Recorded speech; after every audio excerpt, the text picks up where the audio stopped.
Hola, en esta ocasión vamos a hablar de la serie esófago gastroduodenal, que es un estudio que se realiza en el área de fluoroscopía para evaluar precisamente las áreas que se mencionan en el nombre del estudio: el esófago, el estómago y el duodeno. El esófago en una mínima porción. Ya para eso hay un estudio aparte que se llama esófago varitado o trago de bario, que lo pueden ver en un video anterior, el cual les voy a dejar el link debajo para que lo evalúen.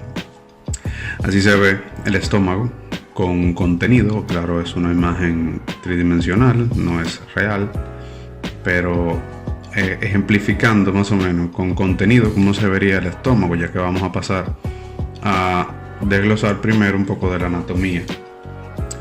En este diagrama, ¿verdad?, tenemos la primera porción del estómago, inmediatamente luego de el esófago, que se llama el cardias, la parte de arriba, que tiene como nombre fondo o fundus, el cuerpo, que es la parte más grande, la que ocupa más espacio, el antro pilórico, que es la porción o la antesala del píloro, que es esta parte de aquí, en donde hay un esfínter que se llama esfínter pilórico, es un esfínter anatómico específicamente, aquí lo vemos también, que impide el reflujo cuando pasa contenido del estómago hacia el duodeno, que es esta parte de aquí, que no se devuelva, que no haga reflujo para atrás. Aquí hay un esfínter anatómico que se llama el píloro. En cuanto a la parte de el esófago y el estómago, el esfínter, como mencionamos también en el video del esófago, es un esfínter fisiológico, que no es anatómico. Lo cierra esa parte ahí las fibras del diafragma. Ok, entonces la irrigación del estómago básicamente está dado por la arteria gástrica izquierda, que sale del tronco celíaco, que a su vez sale de la arteria aorta abdominal, y la arteria gástrica derecha, que es una ramita de la arteria hepática. Ok, entonces hablando un poco de la histología, el tejido que compone, o los tejidos que componen el estómago, vamos a ver las capas desde adentro, que es esa que vemos ahí, es la mucosa, esta que está aquí, desde la parte de adentro hacia el exterior. Entonces tenemos una mucosa, submucosa, que es donde están el VAN, el V corta A N, el vena, arteria, nervio, el paquete vásculo nervioso, la capa muscular, que la vamos a definir un poquito mejor ahora, y la capa serosa, que es la capa que está ya al fondo, bueno, en la superficie, si lo vemos desde afuera. Entonces la mucosa, esta que vemos aquí, es la que protege a las capas inferiores de los jugos gástricos, y es la que cuando se lesiona se le llama una gastritis. En la submucosa mencionamos ya lo que teníamos, y entonces en la capa muscular es la capa que contiene los músculos, las fibras musculares, que son los encargados de la peristalsis del estómago. Repasando un poquito, la peristalsis son los movimientos involuntarios que tiene el tubo digestivo completo para pasar su contenido o los alimentos de un punto a otro, de un punto A a un punto B. Aquí tenemos tres tipos de fibras musculares, fibras musculares lisas en tres orientaciones o disposiciones diferentes. Tenemos músculo oblicuo, músculo liso circular y longitudinal. Las circulares son estas que vienen así en todo la circunferencia del estómago. El músculo liso oblicuo son esas fibras que están dispuestas así en una orientación oblicua del estómago, y las longitudinales están en esta dirección, en esta orientación, con la finalidad de que se contraigan indiferentemente las tres y el estómago se pueda contraer, valga la redundancia, se pueda triturar los alimentos en estas diferentes orientaciones. Cuando se contrae uno de esos músculos en esa dirección, va a hacer que las paredes del estómago se contraigan. Y esa es una de sus funciones también, involucrando ahí la fisiología, que la vamos a ver en un momentico. Entonces eso con relación a la histología y al tejido que compone el estómago. Ya en cuanto a su función, a su fisiología, tenemos primero tritura, mezcla y almacena el quimo, que es como se llaman ya los alimentos cuando están en el estómago. Tenemos que en la boca, en la masticación, se llaman bolo alimenticio. Lo masticamos, lo ensalivamos y lo tragamos, baja por el esófago, cae al estómago. Cuando ya entonces se empapa de los jugos gástricos en ese punto de digestión, ahí se llama quimo. Cuando pasa al intestino delgado, y al intestino delgado específicamente se llama quilo, y ya en el colon se le llama heces fecales o residuos. Entonces, segundo, digestión parcial. Está encargado de una porción de la digestión, un 15% las proteínas, los lípidos un 10 y 30% que son grasas, y los carbohidratos son un 35%. En tercer lugar, entonces, tenemos la acidez del estómago, que viene dada por los jugos gástricos que están aquí, que es un ácido, es ácido clorhídrico, un ácido bien potente. Primero tiene, el orden no está en orden de importancia, ¿verdad? En un orden aleatorio. Activa la pepsina, que es una enzima. Es bactericida, ya que es ácido. Cualquier bacteria que no soporte tal grado de acidez va a morir, así que va eliminando un poco las bacterias. Estimula la secreción biliar y pancreática. Cuando cae alimento en el estómago, se activan ciertos receptores que hacen que se produzca bilis y se vierta hacia el estómago, el duodeno. Y absorción de calcio y hierro, que se hace aquí también en el estómago. Produce un moco alcalino que protege las capas inferiores en la capa mucosa. Si no estuviera ahí el jugo gástrico, perforara las capas estomacales, las musculares, las que vimos hace un ratito. Y no se absorben nutrientes en el estómago, salvo agua y alcohol. Por eso nos emborrachamos rápido con el alcohol si no damos tiempo a que el hígado produzca las enzimas necesarias, porque se absorbe directamente aquí en el estómago. Aquí hay un diagrama que combina tanto la anatomía como las funciones que estuvimos mencionando. Pueden pausar el video y chequearlo detenidamente. Ok, aquí vemos entonces un diagrama que ejemplifica cómo se contrae el estómago en las diferentes direcciones en cuanto a su función y la peristalsis. Ok, entonces ya para adentrarnos a lo que es el estudio, vemos que es un estudio que se realiza dentro del área. Vamos a estar ahí al lado del paciente y por ende tenemos que tener la protección adecuada. Nuestra bata o mandil plomado, nuestro collarín, si tenemos gafas nos los ponemos también.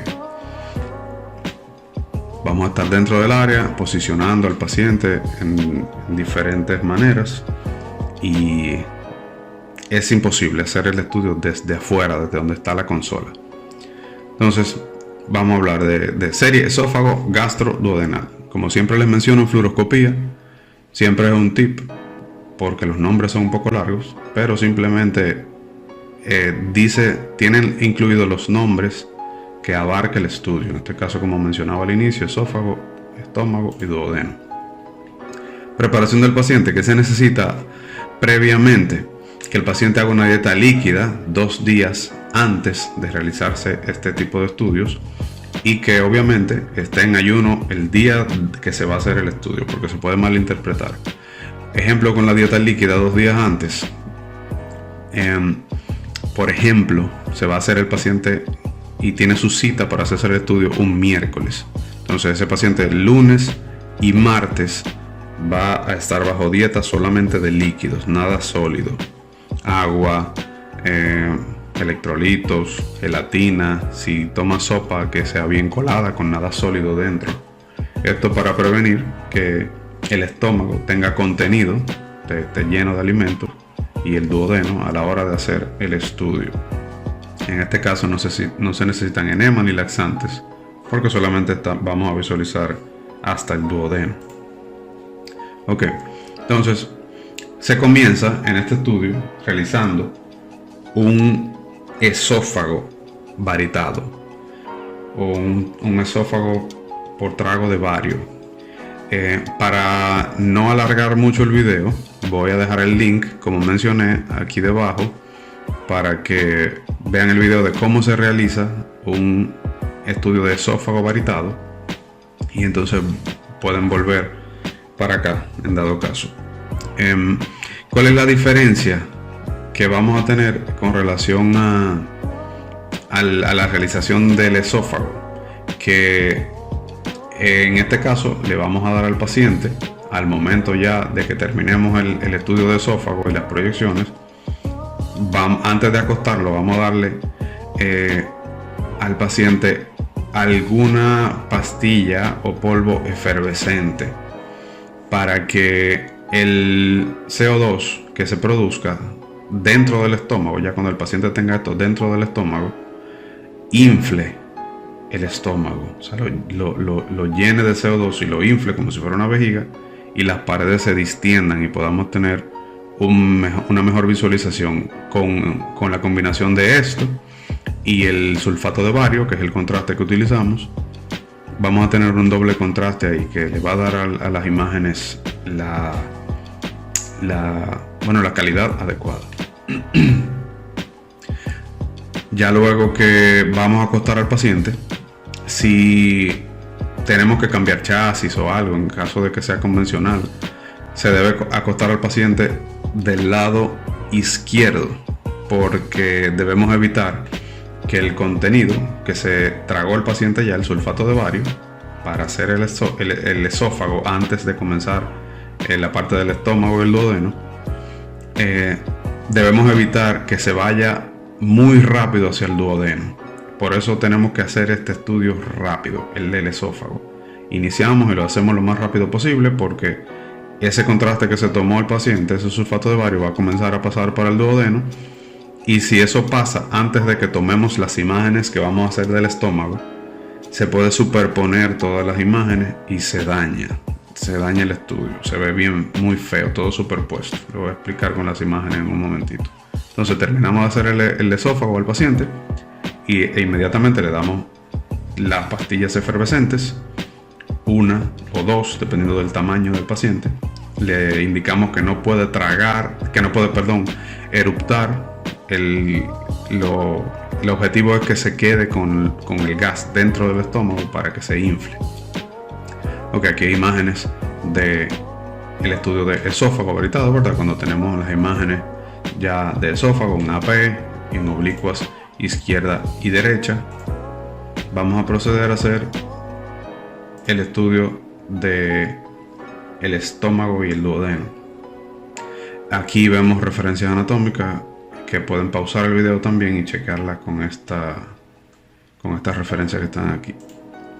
Ok, lo primero que vamos a hacer, se hizo el esófago, ya tenemos al paciente acostado. Cuando acostado boca arriba, de cúbito supino, vamos a ver que el estómago primero lo vemos que está infladito, lleno, y eso va a distender las paredes y va a ser el diagnóstico más visible, vamos a decirlo así, más fácil para el radiólogo, que no se vaya a ocultar algo. Las paredes van a estar impregnadas ya del sulfato de bario, que tiene un rato ahí adentro en el estómago y ya empapó toda el área. Entonces boca arriba va a pasar que el medio de contraste se va a ir para el fondo gástrico, para arriba, y el aire se va a quedar en el cuerpo y el antro pilórico. Entonces en esta posición vamos a tener las imágenes del cuerpo y el antro pilórico. Vamos a ir a mover el medio de contraste para allá y para acá, para ir haciendo imágenes del área de donde se quite el medio de contraste, porque no lo podemos sacar del estómago. Entonces tenemos que ir movilizándolo y haciendo imágenes. En AP o decúbito supino, el paciente está de decúbito supino, por lo que el contraste reposa en el fundus gástrico mientras el aire se acumula en el cuerpo y el antro.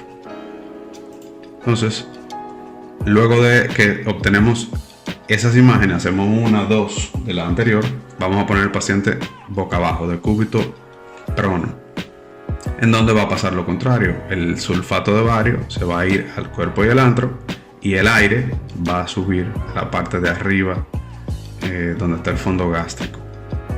Obtenemos una, dos imágenes de esta parte, y hasta ahí serían las imágenes del estómago. El paciente está en decúbito prono, por lo que el aire se acumula en el fondo gástrico mientras el contraste reposa en el cuerpo y el antro. Ahí tenemos las imágenes del estómago. Entonces, si se da el caso que llegamos a ese punto y todavía no ha pasado esto, que es que el sulfato de bario se va pasando para el duodeno y vemos la C del duodeno ya bien contrastada, le damos un tiempito y vamos chequeando hasta que veamos que se complete eso. Cuando esto esté así, entonces vamos a hacer varias imágenes, tanto en supino como en prono, tanto en AP como en PA, de esa área en específico. Miren cómo está pasando ya el sulfato de bario para el intestino delgado, y que es por lo que debemos evitar debemos hacer el estudio bien rápido, para que cuando lleguemos a este punto no esté todo el intestino delgado pintado de contraste y se superpone con el estómago y se ven bien feas las imágenes. Estas son imágenes digitales, por eso se ven un poquito más nítidas que las anteriores.